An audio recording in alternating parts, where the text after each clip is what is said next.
De agenda, como vocês já estão acostumados, vamos falar um pouquinho, fazer uma introdução, e acho que até então, pegando esse gancho, né, a gente olha principalmente para quem está assistindo real time, nessa primeira semana de agosto, tem uma sensação de uma piora importante nos mercados, mas na verdade julho, que foi semana passada, nós tivemos um mês bastante positivo, tanto no mercado internacional quanto, em especial, no mercado internacional. Então, falando especificamente de Brasil, exceto o ouro, que tem uma questão da variação cambial e também da própria variação do ouro, nós tivemos o Ibovespa voltando a performar, inclusive dentro dos benchmarks locais, ficou nesse ponto de destaque, né?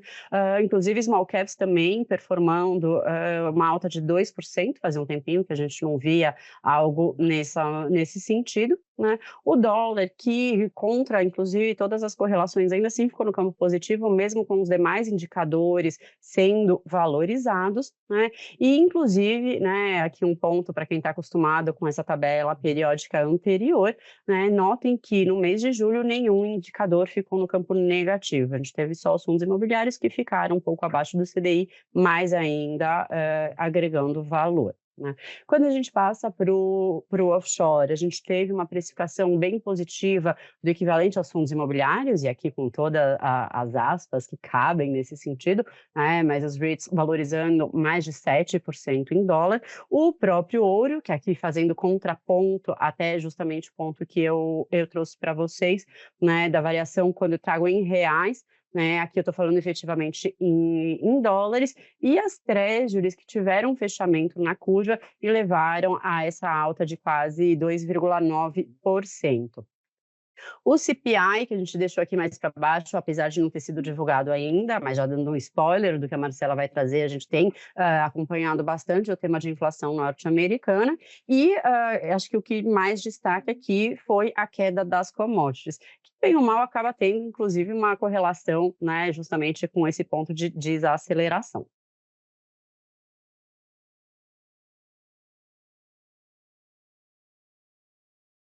Tá no mudo, Má. Eu comecei a falar no mudo, desculpa, gente. Bom, falando então sobre o cenário macro, eu vou trazer a atualização de cenário. Vou começar por Brasil, em que a gente tem como principais destaques a força da atividade, que gera uma preocupação com a inflação. Nos Estados Unidos, o ciclo de normalização dos juros está próxima e a gente também tem andamentos em relação às eleições presidenciais. No mundo, os bancos centrais desincronizados, a gente viu isso inclusive ser um trigger para a reprecificação de ativos nessa última semana, a piora nas tensões geopolíticas e esse nervosismo no mercado que a gente viu nos últimos dias também, que, enfim, tem como base o aumento de incerteza e acabou gerando uma reprecificação grande de ativos. Acho importante a gente falar deles, apesar de terem acontecido já no comecinho de agosto. Você foi mudo. Não sei se alguém te... Desculpa. Começando a falar de Brasil, obrigada, Nath. A gente tem aqui um quadro de aceleração da atividade econômica, e eu gosto de trazer os dados de desemprego, porque eles acabam sendo consequência da atividade econômica mais forte e causa da inflação. Então, eles acabam sendo aquele ponto de elo entre a atividade e a inflação. O que eu trouxe aqui? Esses dados, aqui, essas barras, são o desemprego nos meses de junho. A gente sabe que o desemprego tem um componente sazonal importante, por exemplo, no final do ano o desemprego cai sempre, então é importante comparar junho com junho. E a gente vê que está no menor nível aqui desde 2014, o desemprego inclusive em desaceleração. E mesmo quando a gente olha a média do ano, que está aqui nesses pontos ao longo do gráfico, a gente vê o desemprego também num patamar muito baixo e desacelerando. O que aconteceu, né? A gente tem uma atividade mais forte, especialmente vinda do setor de serviços, que acaba gerando bastante abertura de novas vagas. E o que a gente tem como consequência disso, né?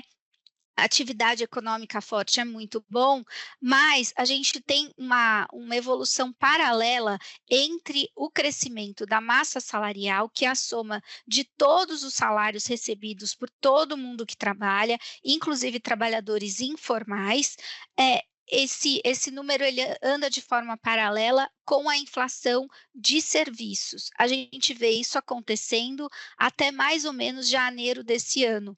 Depois disso, a inflação de serviços começou a cair, principalmente por conta dos efeitos da política monetária, juros mais altos que demoram para ter o efeito total sobre a economia, mas a massa salarial voltou a subir. E o que a gente pode ter aqui é essa massa salarial em alta pressionar a demanda e puxar esses preços de serviço de volta para cima. Vejam, os preços de serviços estão ali entre 4% e 5%, ou seja, um patamar acima do que seria desejado e podem ser puxados por essa reaceleração da massa salarial. Além disso, a inflação de demanda é pressionada pelo impulso fiscal, ou seja, muito gasto do governo e programas de transferência de renda sobre a economia, e pelo aumento da concessão de crédito também. A gente vê os dados de crédito divulgados pelo Banco Central ainda crescendo muito forte.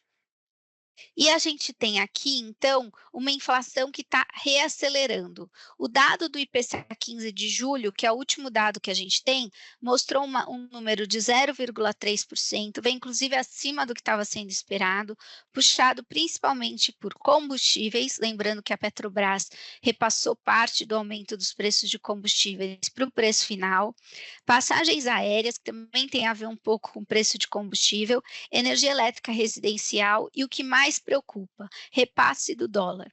O dólar andou muito nos últimos meses e ele tem um alto potencial de repasse quando a demanda está aquecida. Então, o empresário, quando ele vê a demanda pelo seu produto final ainda muito forte, ele consegue repassar o custo que ele tem da inflação importada quando ele paga algum insumo que vem cotado em dólar. E a gente vê essa demanda aquecida justamente abrindo espaço para isso. Quando a gente olha os números acumulados em 12 meses, isso fica mais claro. O IPCA 15 chegou a 4,4, lembrando que o teto da meta é 4,5, por conta de impulso fiscal e mercado de trabalho aquecido, que eu já falei para vocês, que é a inflação de serviços, mas também por conta de repasse do dólar, que já está sendo visto na alimentação ao domicílio, os bens industriais. Pessoal, por favor, Sérgio, se puder mutar. Sérgio está aberto. Obrigada.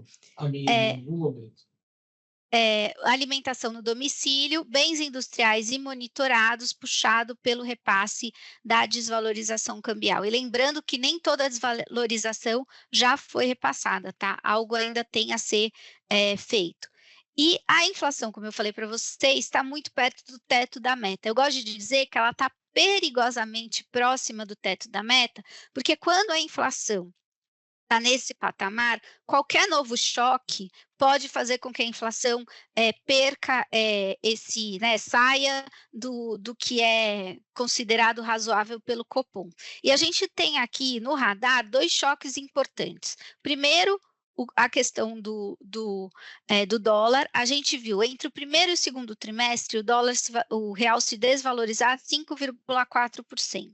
Do segundo para o terceiro, que a gente tem, esse dado aqui é de ontem, mais 6%. Então já tem aqui um potencial de repasse de 1 ponto percentual para a inflação. Então, se no começo do ano o pessoal tinha ali algo entre um pouco abaixo de 4, agora esse número pode chegar até algo um pouco abaixo de 5. É claro que nem tudo é repassado, isso é potencial de repasse, mas com a demanda aquecida, boa parte pode sim chegar no preço final.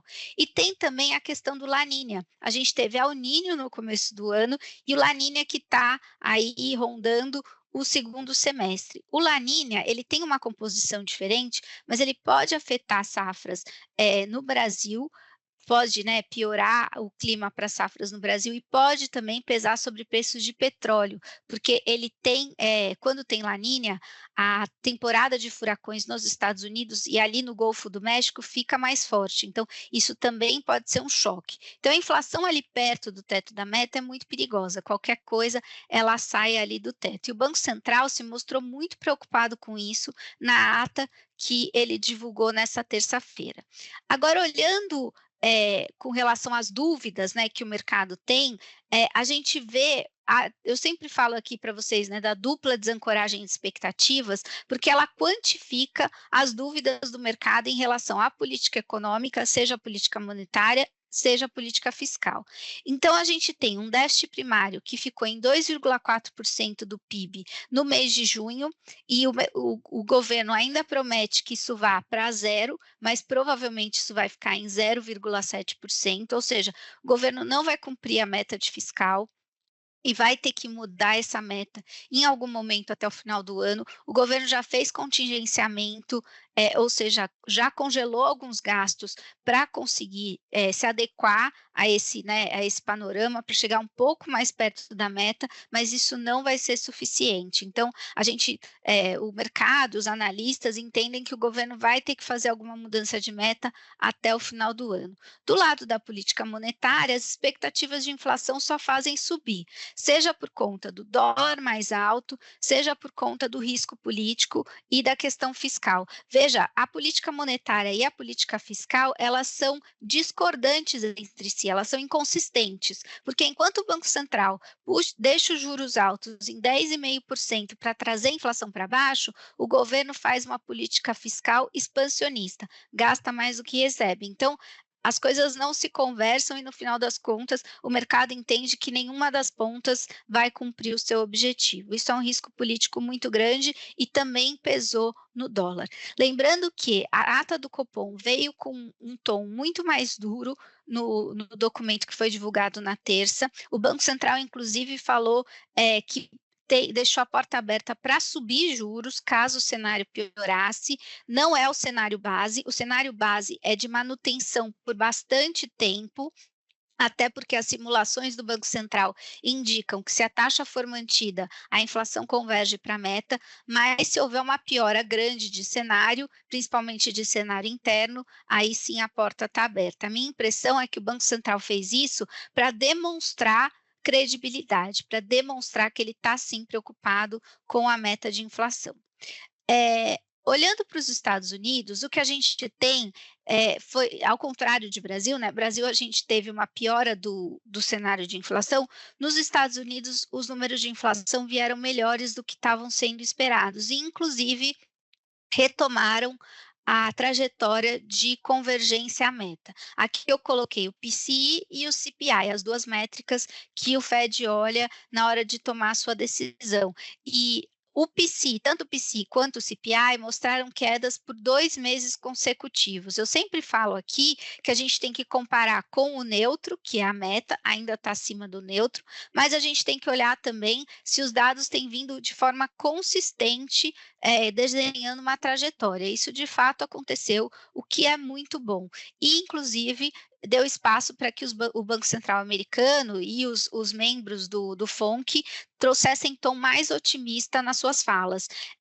Isso é muito importante, só que vocês vão ver aqui que a minha apresentação hoje está cheia de mas.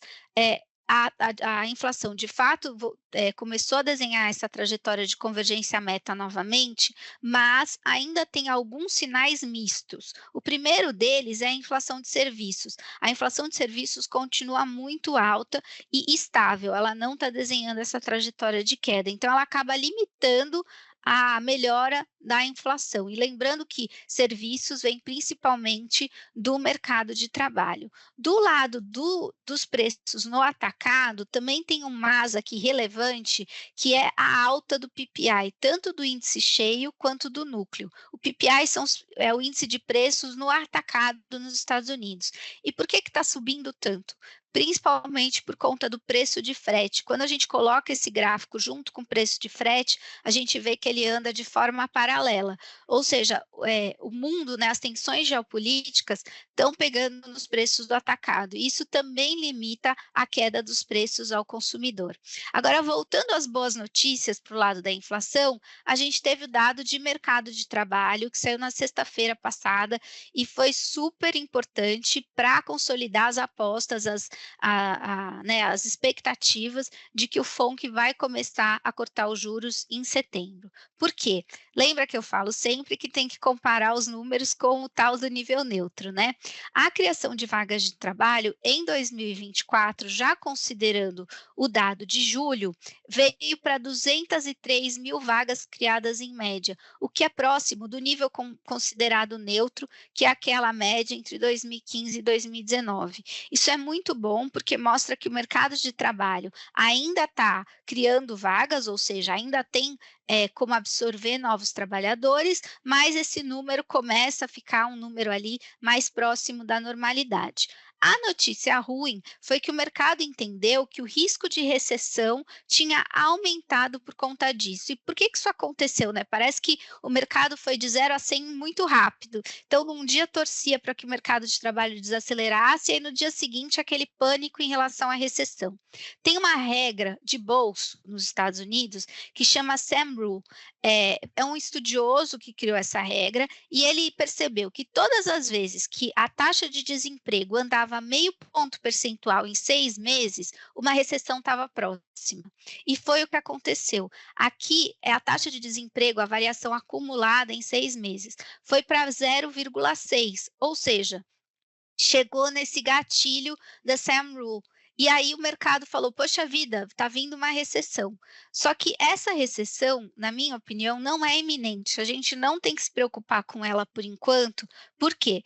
É fato que esse número andou muito rápido, como andou em outras recessões, mas a gente está num momento muito atípico. O mercado de trabalho partiu de um patamar muito baixo. Então, ainda que ele tenha andado, a taxa de desemprego ainda está num nível muito bom, está num nível muito próximo do que a gente chama de pleno emprego. Eu vou mostrar aqui para vocês uma comparação que eu fiz do patamar atual com as outras recessões. Então, a gente tem aqui a taxa de desemprego agora, aqui então é a taxa de desemprego, e no eixo X a gente tem o número de meses desde o início de uma determinada recessão. E aqui para o momento atual, desde janeiro desse ano, tá? Que foi o corte que eu escolhi. A gente vê o desemprego subindo, sim, mas olha como a trajetória é mais morna do que nas outras recessões e como a taxa de desemprego está bem abaixo das recessões anteriores. E desse lado aqui, a gente tem o número acumulado de vagas criadas e o número de meses desde o começo da recessão ou desde janeiro desse ano. E aqui fica ainda mais claro, em todas as recessões, o número de vagas criadas era negativo, ou seja, as empresas estavam fechando vagas de emprego. E dessa vez, o número de vagas criadas está positivo, o acumulado em 6 meses. Ou seja, está desacelerando a economia americana? Sim. É uma recessão? Ainda não é o que parece. Mas tem algumas questões relevantes que são olhadas de perto pelo Fed e podem levar, sim, ele a começar a cortar os juros. Em primeiro lugar, a desaceleração do mercado de trabalho.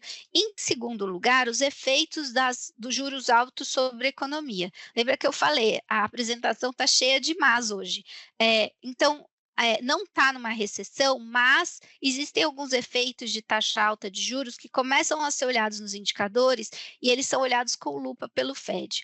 Primeiro é o Chapter 11 Filing, que é uma abertura de recuperação judicial pelas empresas.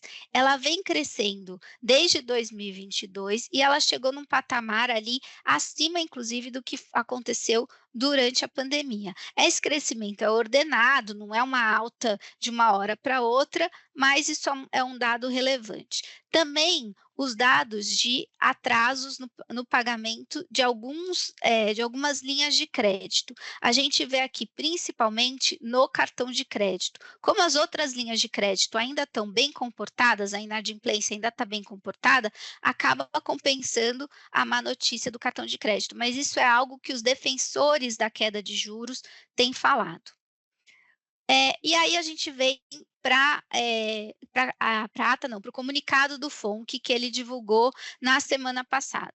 Os juros foram mantidos pela 8ª reunião consecutiva no maior nível desde 2001, então juros muito altos, mas o comunicado veio mais brando. Então as palavras que eles colocaram lá foram mais brandas. Lembrando que nada é colocado nesses comunicados sem ter um propósito.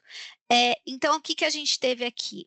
O rendimento do trabalho foi de continua forte para moderou, a inflação segue alta para segue um pouco elevada, enfim, moderou um pouco o discurso. Isso abre espaço para normalizar os juros, mas, por outro lado, o Fed não tirou um texto muito importante, que os juros só vão ser cortados quando o Fed tiver confiança de que a inflação caminha de forma sustentável para a meta. O que isso quer dizer?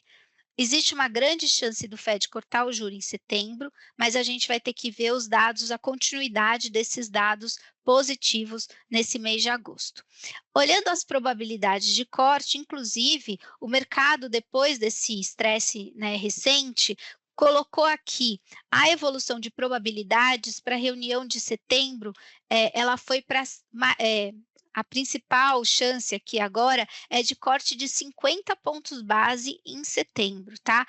Então, aqui a gente vê a evolução um mês atrás, uma semana atrás, e o que estava precificado hoje de tarde, dia 7 de agosto. Olha só como mudou, né?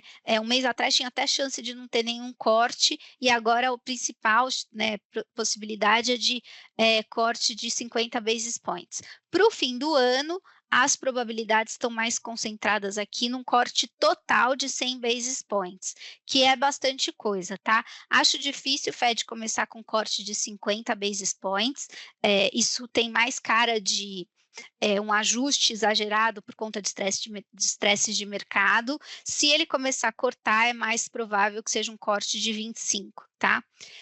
Olhando eleições americanas, a gente teve bastante coisa desde do nosso último encontro. Teve o atentado do Trump, teve a desistência do Biden e a entrada da Kamala Harris. E hoje ela já divulgou o seu o provável, né, candidato a vice-presidente, então a chapa está ali encaminhada. O que a gente tem de novidade com relação à possibilidade de ganho de cada um dos dois candidatos? A Kamala, ela está muito mais próxima do Trump do que estava o Biden. Isso quer dizer que a eleição está mais indefinida. Esse aumento de incertezas em relação ao próximo mandatário provavelmente vai continuar até o dia da eleição. A gente só vai saber o resultado depois que as urnas os votos forem apurados. Mas, por outro lado, traz um Senado e uma Câmara dos Deputados mais equilibrada. Isso é muito importante, tá? Porque acaba ajudando a mitigar qualquer iniciativa aí muito louca, seja de um lado, seja do outro. Olhando então para o mundo, a gente a gente viu nos últimos meses uma dessincronização dos bancos centrais. O que eu quero dizer com isso? A gente tinha aqui, o que é esse gráfico aqui da direita? A gente tinha durante a crise do subprime, durante a pandemia, a maior parte dos bancos centrais, isso aqui é o percentual de bancos centrais que estão baixando juros no mundo e que estão subindo juros. A maior parte dos bancos centrais baixou juros durante esses dois momentos, em que a inflação veio muito para baixo. Aqui desse lado a gente tem o CPI, que é essa escadinha aqui, o CPI do mundo. Aí a gente passou na pandemia do que a gente chamava de Great Easing, né, que todos os bancos centrais baixando juros, para todos os bancos centrais quase subindo os juros, e agora dá para ver que está mais equilibrado. Você tem aqui cerca de 25% dos bancos centrais baixando juros, quase nenhum subindo juros, e o restante mantendo juros estáveis. Então, os bancos centrais estão indo em caminhos diferentes. Isso gera um fluxo diferente de ativos que é importante, inclusive é um dos motivos para o dólar ter se valorizado. Quando a gente olha aqui o mapa, a gente vê isso, né? Aqui a mudança nos juros básicos ao longo de 2024. Nos Estados Unidos está parado, aqui no Brasil a gente estava tendo queda de juros e agora parou. Na Europa começou a cair agora. Enfim, os bancos centrais não estão todos indo para o mesmo lado. Olhando então o gráfico para ver como é que cada banco central está agindo, desculpa, gente, não sei o que aconteceu aqui, foi. A gente tem os Estados Unidos com o ciclo de normalização próximo, e, de novo, condicional à continuidade de dados positivos, zona do euro e Reino Unido com ciclo de queda que já começou nos dois países e que deve ser gradual, né? Deve ser intermitente, então baixa 0,25, espera na próxima, baixa 0,25 e assim vai. Nos Estados Unidos também deve acontecer isso. E no Japão, houve uma alta inesperada de juros, que foi um dos triggers também para o estresse de mercado na semana passada. Foi a segunda vez que o Banco do Japão subiu juros desde o começo de 2024. E olha só, apesar da alta de juros ser de 0,15 pontos percentuais, olha a diferença dos juros entre Japão e Estados Unidos. Por isso que essa pequena alta no histórico japonês significa bastante coisa. Tudo isso, né, os bancos centrais desincronizados, gera mais volatilidade, reorganização de fluxo, né, fluxo de dinheiro e fortalecimento do dólar americano. No caso da China, a gente tem um Banco Central ultra estimulativo. O Banco Central chinês está baixando os juros ainda, pedindo, pelo amor de Deus, para a economia se reaquecer, porque o que a gente tem visto lá são números abaixo do esperado. Então, o PIB desacelerou no pós-pandemia e lá ficou, a produção industrial veio para baixo nos últimos dados e as vendas no varejo estão tendo um 2024 muito ruim, né? A demanda interna está muito ruim, apesar da queda de juros por lá. Isso acaba tendo um efeito importante sobre os preços de commodities. Esse aqui é um índice de commodity amplo da Bloomberg e ele mostra como esse número vem caindo desde meados do ano, quando a desaceleração chinesa se solidificou, né? Está inclusive de volta quase no que foi o começo do ano, principalmente por conta de queda de commodities industriais, metais industriais, que são aqueles que são muito demandados pela China e que também têm efeito sobre a nossa bolsa de valores, né? Vale, por exemplo, acaba sofrendo por conta disso. E a gente também não pode falar de mundo sem falar rapidamente de tensões geopolíticas internacionais. Primeiro eu vou falar da Venezuela. A reeleição de Maduro, do Nicolás Maduro, ainda está sendo contestada, já faz mais de uma semana que a eleição aconteceu, a gente ainda não viu as atas, o governo brasileiro, inclusive, já divulgou uma carta conjunta com outros governos latino-americanos pedindo para que as atas sejam divulgadas pelo governo atual, de forma que essas eleições possam ser auditadas, né, pela comunidade internacional, mas isso ainda não foi feito. Alguns países importantes já contestaram as eleições, inclusive o Maduro expulsou 7 diplomatas lá do país por conta disso, e poucos países aceitaram as eleições por lá. Então, a gente ainda tem um impasse em relação a isso. Isso é importante porque é um teste tanto para a América Latina quanto para o Brasil, tanto em relação à paz, à estabilidade da região, quanto ao protagonismo da política externa brasileira, né? O Brasil é o maior país da região, o país mais rico da região, e ele não tomar uma posição pode, enfim, minar esse protagonismo.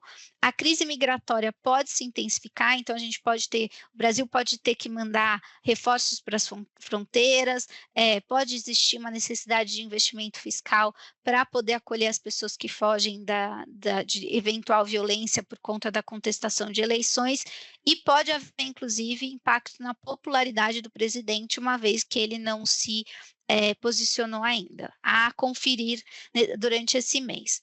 Outra questão importante do lado geopolítico foi a morte de um líder do Hamas em território iraniano no final do mês de junho. A gente vê aqui no mapa que ataques de parte a parte estavam acontecendo ao longo de todo o mês, mas a morte de um líder em território iraniano é simbólico, né? Esse ataque foi atribuído a Israel, Israel ainda não confirmou, mas existe um medo de um contra-ataque iminente. Inclusive, eu vi no jornal agora, na hora do almoço, que o Egito pediu para que as pessoas não voem na quinta-feira, vai fechar o espaço aéreo na quinta-feira, com medo medo de que aconteça alguma coisa. Eu não entendi a quinta-feira, né, o porquê dessa data, mas enfim, pode ter uma escalada aí das tensões geopolíticas.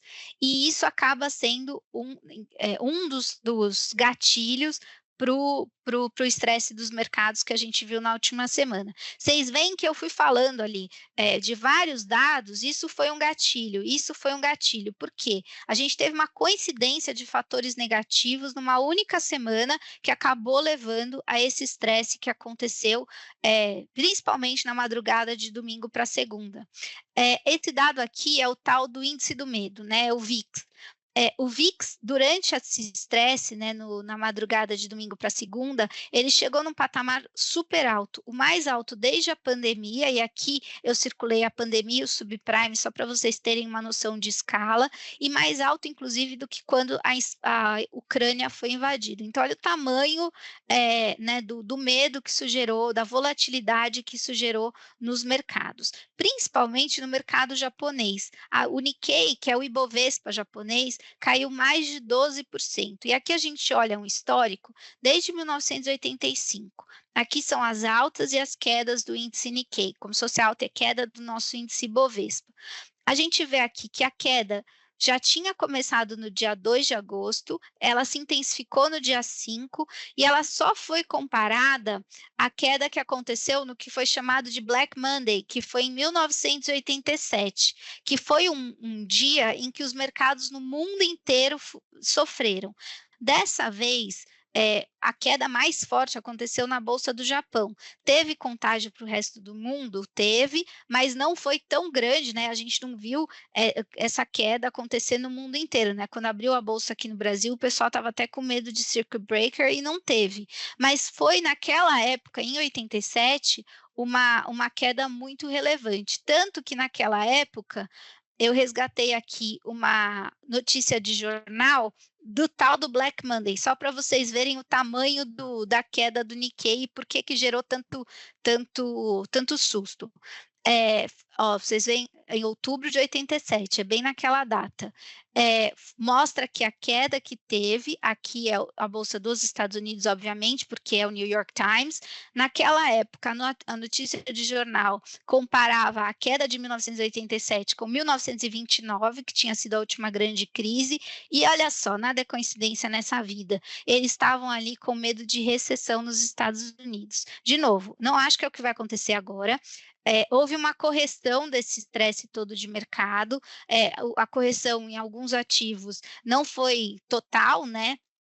Eu vou mostrar já já, mas houve uma correção e já houve uma sensação de que tudo bem, foi exagerado, né? A correção daquele dia foi exagerada, algumas coisas mudaram de patamar, mas não é um crash global como a gente viu naquela época. De qualquer forma, fica aí como curiosidade a manchete de jornal.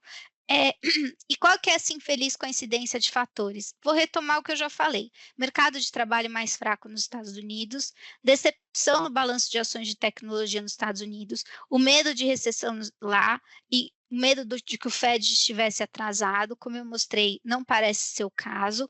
Alta de juros surpresa no Japão, que gerou desmonte de ações de carry trade. Essas ações eram o seguinte: os juros baixíssimos no Japão serviam como financiamento para as pessoas que pegavam dinheiro por lá e aplicavam em lugares que eles conseguiam uma taxa muito melhor. Então, você toma dinheiro a uma taxa baixa e aplica uma taxa alta, né? Isso é muito bom até o dia que o juro começa a subir lá onde você tomou dinheiro emprestado, e foi o que aconteceu. Então, houve um desmonte de operações muito rápido, que também já aconteceu, né? Boa parte dessa correção já aconteceu. Além disso, a escalada de tensões geopolíticas. E aí eu coloquei aqui Nikkei, que caiu e já voltou, S&P e Nasdaq.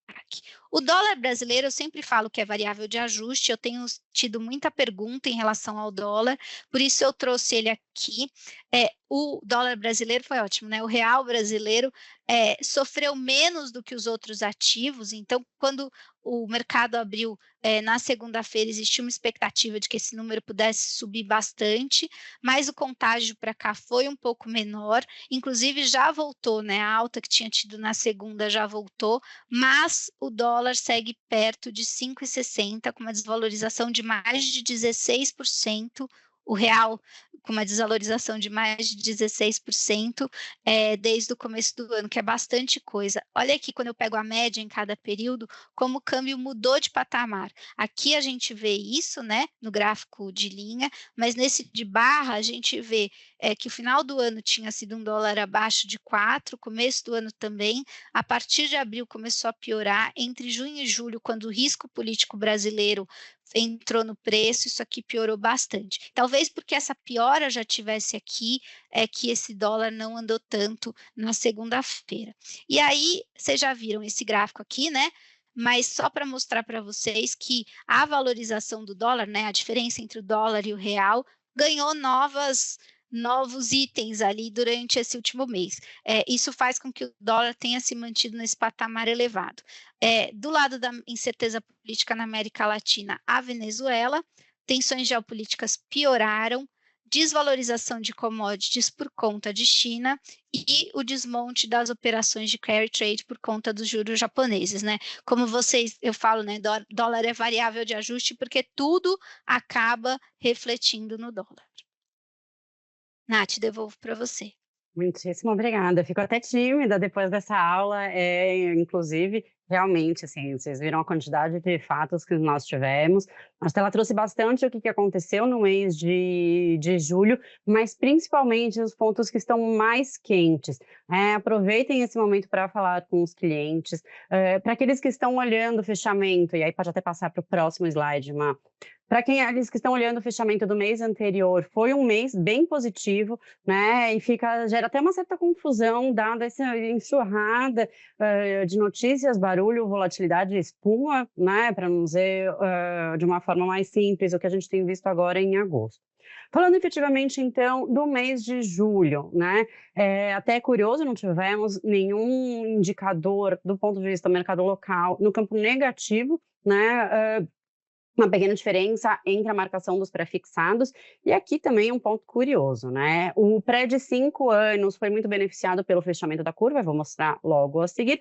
O pré de 1 ano, ele ficou ainda no campo positivo, mas abaixo do CDI. Isso acontece porque tivemos uma pequena abertura. E aqui vai muito em linha com toda essa discussão, né, que inclusive foi trazido aqui e nos updates ao longo das semanas também para vocês, sobre quais serão os próximos passos do Banco Central, né? Inclusive, eu sei que esse vídeo fica gravado, mas vocês viram hoje mesmo uma oportunidade muito em relação a se vai ter efetivamente uma alta ou não. O mercado está precificando que sim, né? Fica a discussão se isso vai acontecer. No caso dos ativos atrelados à inflação, principalmente os títulos públicos, tivemos um fechamento bem importante da curva e, notadamente, quanto mais longo o ativo, então uma B5+, com uma duration maior, melhor consegue captar este movimento. Multimercados que trouxeram um alívio, né? Sabemos que ainda está muito cedo para comemorar e as carteiras estão machucadas, mas pelo menos num mês em que tudo funcionou, os fundos também corroboraram com esse cenário. Aí o Ibovespa aqui com alta de 3%. O câmbio fica até um pouco na contramão, né? A livro texto falaria que de Brasil o câmbio deveria ter ido para baixo, o real se valorizando, não foi o que aconteceu, ainda que de uma forma um pouco mais contida. Ainda assim, essa alta de quase 17% no ano é bastante importante.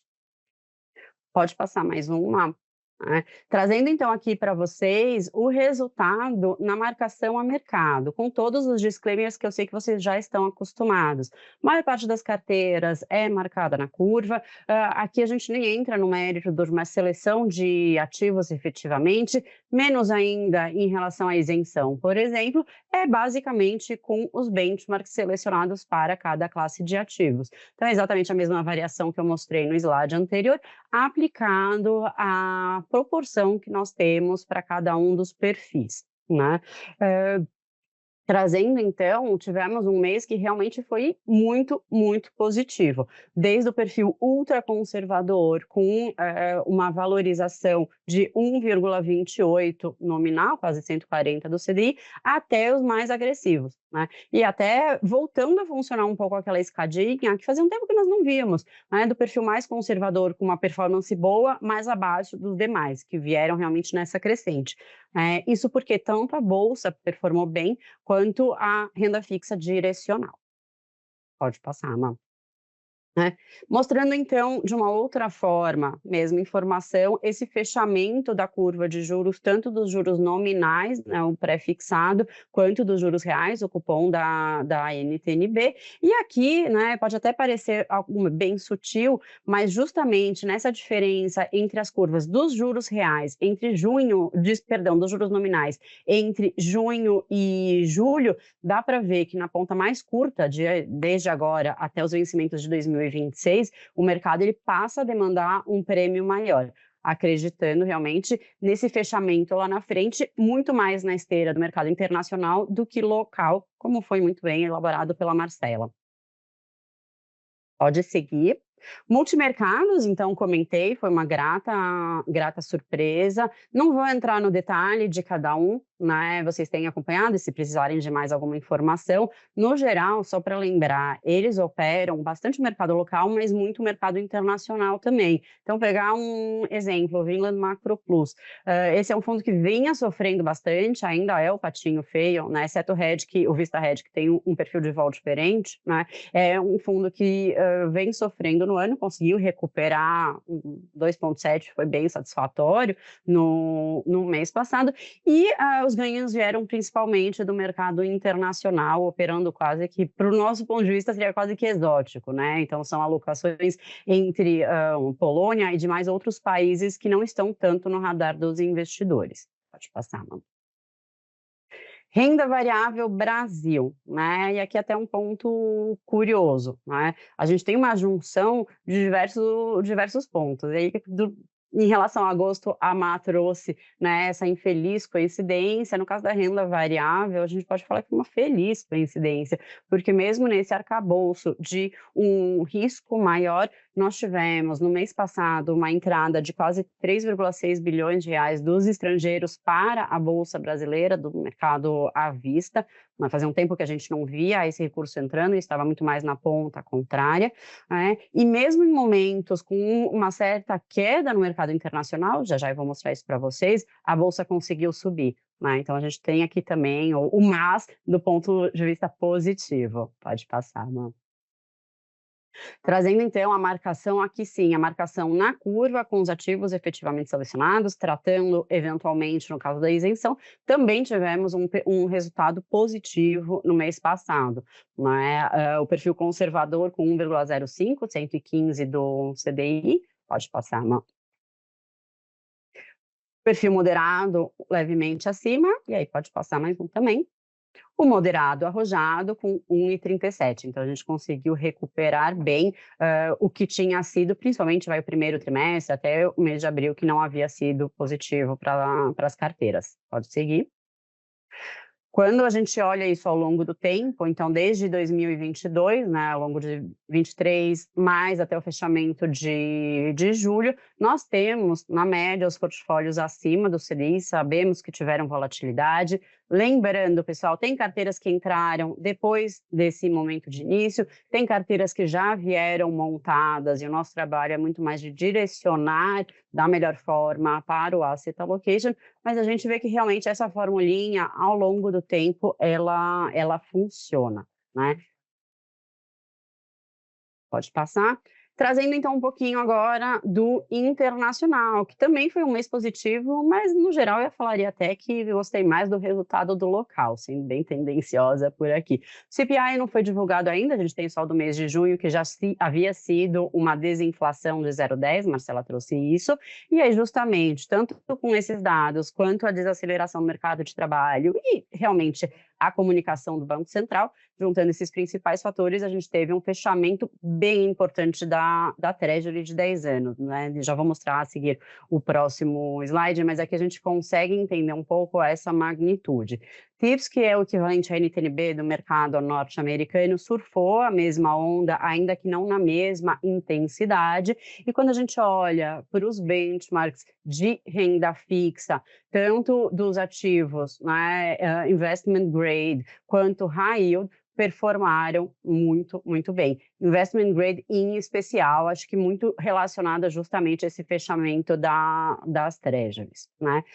Bolsa norte-americana terminou com modestas altas de 1,22, o que para os padrões que eles vêm apresentando é uma desaceleração, ainda que no campo positivo, e ainda assim a gente vê essa alta bastante expressiva em 2024, o que até fazendo um link com a infeliz coincidência que a Marcela trouxe, o mercado ele realmente está com muita liquidez, a gente viu essa bonança antes mesmo do anúncio de provável corte de juros nos Estados Unidos, o que também leva a um caráter de uma movimentação bastante técnica e não só calcado em fundamentos, fazendo até um link com a queda, por exemplo, da Nasdaq, obviamente, né, ainda com uma alta bem expressiva no ano e em 12 meses, mas os resultados começam a desapontar um pouco, né? Então, o mês de julho em si terminou no campo negativo, se a gente pegar os últimos dias, essa queda foi ainda mais acentuada. O dólar index é a variação do dólar contra uma cesta de moedas, então é até uma forma que nós utilizamos para medir, no caso do real, né, como diria o em dólar brasileiro, brincadeira, a gente consegue ver o quanto que essa movimentação de câmbio é responsável, né, aliás, resultado de uma movimentação local, Brasil especificamente, ou quanto é uma variação do dólar contra o restante do mundo. E a parte da queda das commodities, né, que também já foi comentado aqui, muito à luz em relação à China, por exemplo. Pode passar, por favor, Má. Trazendo então a mesma análise, né, atribuindo a alocação dentro do que é cada perfil dos nossos perfis offshore, conservador, moderado e arrojado, todos estão com uma alocação ainda maior em renda fixa, né, do que renda variável, mesmo dentro da parte de renda variável, a gente está falando de um índice muito mais diversificado e, na prática, quando vocês olharem, inclusive, as carteiras mais voltado para empresas de valor do que efetivamente crescimento, então, assim, seria um polo bem diferente do que a gente viu na Nasdaq e conseguiu gerar esta performance. Aqui, do ponto de vista de benchmarks, e agora no próximo slide, né? Antes de entrar no resultado efetivo, só para ilustrar para vocês também essa movimentação, aqui eu acho que tem um ponto muito curioso, e até, né, uma anedota, quando saiu o payroll, né, e foi quando essa treasury de 10 anos veio para baixo de 3,90, bom, eu e a Má, a gente vai se falando o dia todo, a brincadeira era que parecia que estava até errado, porque quando nós falamos na treasury de 10 anos, terminou o ano passado nesses 3,90, 3,89, 3,91, a gente já achava que era uma animação muito exagerada do mercado. E realmente a gente viu uma volta, né? E apesar no gráfico aqui, o de 10 anos, a gente está vendo aqui abaixo de 4,5, ela chegou até 4,70 ao longo do primeiro semestre, né? E vocês veem a importância de um dado, o quanto o mercado está sensível a isso, né? O Banco Central americano já tinha falado que tinha deixado a porta aberta, né, caso os dados viessem melhores, na hora que veio o que parece ser uma confirmação, obviamente depois o mercado levou para uma ponta exagero, né, do outro lado, veja bem, não é bem assim, a gente viu essa taxa fechando bastante.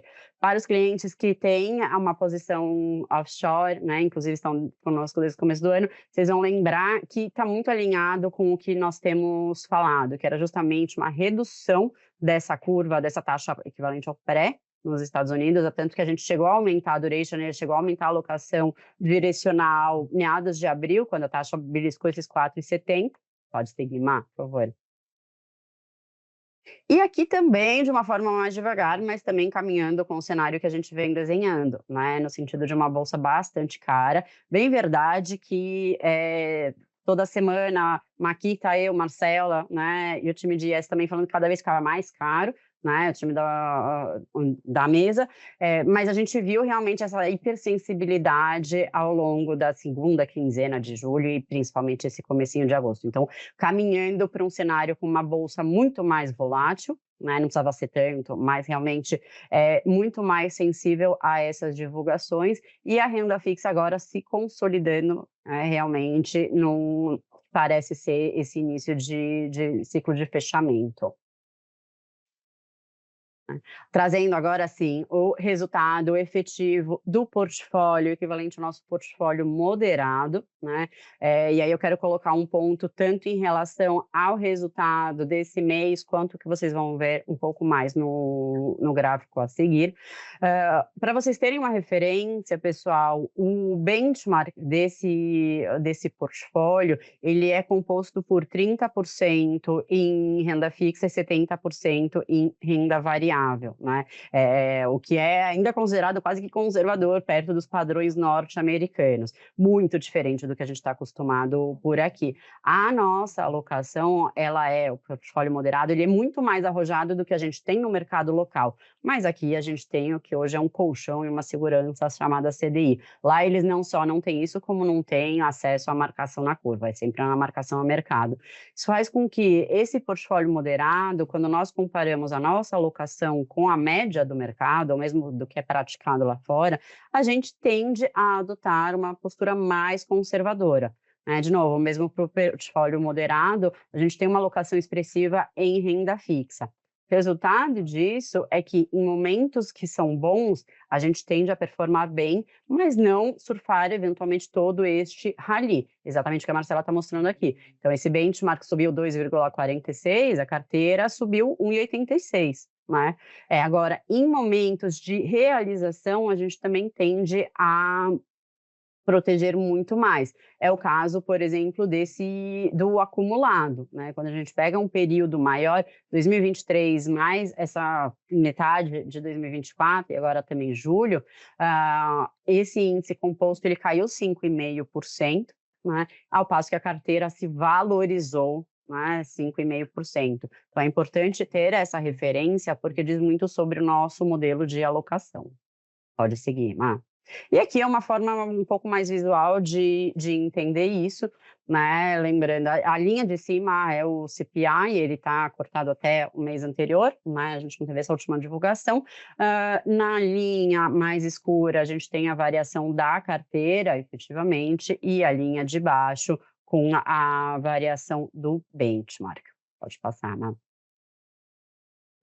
Trazendo para vocês a tabela periódica, né? Agora olhando para o mercado local, resumo disso aqui, todo o histórico eu sei que vocês já sabem de cabeça, quem não souber e quiser conversar conosco, vou ter o maior prazer em apresentar para vocês este material. Resumo do que a gente viu agora ao longo de 2024 é que, basicamente, quem está indo bem e acima do CDI, aqui exemplificado pela Selic, qualquer coisa relacionada ao mercado internacional. Então, a gente tem a variação do dólar, quase 17%, a variação da Bolsa Norte-Americana mais essa composição do dólar, então IVVB subindo aqui quase 35%, e o ouro que também se valorizou pela questão do metal em si, e de novo, né, somando a isso a variação do dólar. Abaixo da Selic, qualquer coisa relacionada ao mercado local. Então, acho que essa é uma forma bem emblemática de entender essa tabela, né, e colocar em contexto o que foi o mês de julho, o que foi esse primeiro semestre e esse ambiente de volatilidade para o qual nós estamos caminhando, né, ao longo agora do segundo semestre. Pode passar, né? Trazendo uma análise parecida, né, agora para o mercado internacional, mas que lá acho que é até curioso, né, essa variação tão positiva do ouro que geralmente não deveria ser tão correlacionada com uma alta do S&P ou mesmo da Nasdaq, né? Então a gente vê muitas vezes o que é conhecido como uma correlação tradicional não funcionando tanto, por questões bem diferentes, né? O ouro ele tem uma questão até de aversão ao risco, né? E todo esse ambiente do cenário de tensões geopolíticas mais do que justificam essa variação. E no caso do S&P, outros índices de renda variável, mesmo Nasdaq, que está com uma alta ainda mais expressiva, são outras questões muito mais voltadas para a liquidez do mercado, né? E enfim, todos os outros pontos que acho que já foram bem elaborados por aqui.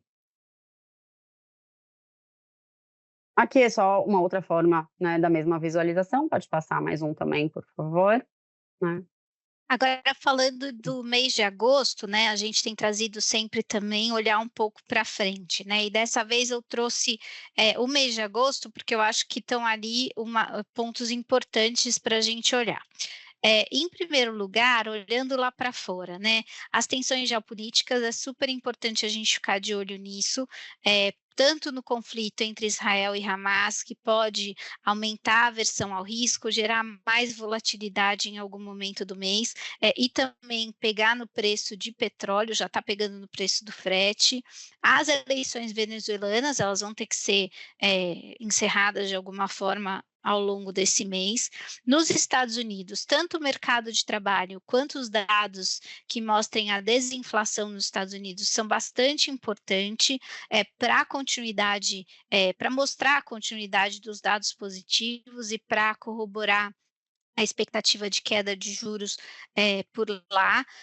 Também o mercado de trabalho para corroborar o que eu mostrei aqui para vocês, né, que a recessão nos Estados Unidos não é iminente, e as eleições na Venezuela, né, elas entram tanto aqui nas tensões geopolíticas como na questão sozinhos aqui, como uma questão que é importante para os países da América Latina. Falando de Brasil, a gente tem Banco Central, o presidente Lula disse que iria indicar, isso é nota de imprensa, né? Na imprensa parece que ele vai indicar o novo presidente do Banco Central já agora em agosto, para tentar dirimir um pouco do risco político e acalmar os mercados. A gente não tem visto mais notícias sobre isso, mas agora que o Congresso voltou de recesso, a gente pode ter algum andamento em relação a isso, lembrando que o presidente do Banco Central é indicado pelo presidente da República, mas precisa passar por uma sabatina no Senado, e dizem que o presidente sempre faz essa composição antes de anunciar o nome. Com relação à política fiscal, declarações de integrantes do governo, do executivo, são muito importantes, além da eventual mudança da meta. E, por fim, a reforma tributária. O primeiro projeto que foi aprovado na Câmara agora vai para o Senado, e o segundo projeto que vai ser apresentado na Câmara ainda está em discussão, e ele pode trazer alguns itens ali de taxação sobre renda e patrimônio. A gente viu o governo dando várias declarações, coloca um item, tira um item, taxação de previdência, enfim, isso vai ser bastante importante porque afeta também o nosso negócio. Falando então, né, do nosso asset allocation, nós não tivemos movimentação no mês passado para esse, lembrando que a gente tinha aumentado um pouquinho de pré no mês anterior, justamente, e conseguimos até alocar nessas taxas maiores, né, nesse estresse da curva, fechou, né, e fechou bem nesse mês de julho, agora agosto também. Tudo que mostra, né, a gente fica em calmas, vai ter espaço ainda para alocar, mas essa diligência e mesmo essa agilidade no contato com os clientes é cada vez mais importante. Dito isso, o perfil ultraconservador segue exclusivamente renda fixa, isso não vai mudar. Perfil conservador, né? Na verdade, do conservador até o mais arrojado, ainda uma exposição bem expressiva em renda fixa, né? Principalmente nos ativos atrelados à inflação, que não só vão surfar com os juros reais elevados, como justamente esse cenário de uma inflação maior do que era precificado no começo do ano, né? E até a gente tem comentado, né? Pelo lado bom ou pelo lado ruim, a gente acabou acertando, falando que a inflação não seria tão baixa quanto estava no Focus no comecinho do ano, ao longo do primeiro semestre. Parcela de multimercados mantida, lembrando que é uma alocação bem menor do que a média das outras casas, para quem está chegando agora na Lifetime pode até comprovar isso, e o objetivo realmente é de uma diversificação, né? Tanto do ponto de vista em relação aos ativos quanto às estratégias. Então, a gente usa bastante o 3R Genos Hedge, que tem uma alocação diferenciada e muito mais voltada para um long short, com uma volatilidade mais contida. Fundos macro que consigam operar com uma agilidade, mercados que inclusive não estão no nosso radar, como é o caso do que eu comentei da Villa, do Absolute, e por aí vai. Renda variável, uma parcela bem menor para o perfil conservador, como deveria ser, e aumenta gradativamente, né, até chegando em 25% para o perfil mais arrojado. No campo dos alternativos, a gente já tinha movimentado algo como 2, 3 meses atrás, através dos fundos imobiliários, lembrando que eles não estavam no perfil conservador até justamente esses 2 meses atrás, agora me fugiu a memória, gente passou a alocar, até vendo como uma fonte de geração de rendimento, né, para aqueles clientes. Muito do perfil conservador acaba buscando os proventos, né, os juros que entram no mês a mês. Tá? Pode passar. Uma análise muito parecida no caso do offshore, mantivemos a alocação, né, do que já havia sido definido e mostrado para vocês no comitê anterior. Acho que a última mudança que vale mais destacar realmente foi no mês de abril, quando a gente viu esse aumento da Treasury de 10 anos, e na nossa mesa, né, nossos gestores fizeram uma alocação, uma quitina especial, né, aproveitando e agora, inclusive, colhendo os frutos com esse fechamento da curva. Trazendo um pouquinho mais. Só acompanhar essa evolução, justamente está marcada até abril, que foi esse último momento que tivemos uma alocação, tá? Então, só para lembrar, acho que ainda amarrar em relação a isso, pessoal, não é porque não mexemos no asset allocation que dentro de cada classe não está havendo uma gestão ativa, tanto no onshore quanto no offshore. A gente tem aproveitado, eu sei que vocês também, essa seleção em relação aos produtos melhores momentos, né? Último ponto é um cuidado na hora de alocar, ainda mais em momentos com a volatilidade como a que a gente tem visto. Você pesar a mão, né, e eventualmente travar numa taxa menor, né, e se esse mercado voltar, acaba machucando bastante. Então, muita diligência nessas alocações, mas aproveitem que a gente ainda tem visto oportunidade.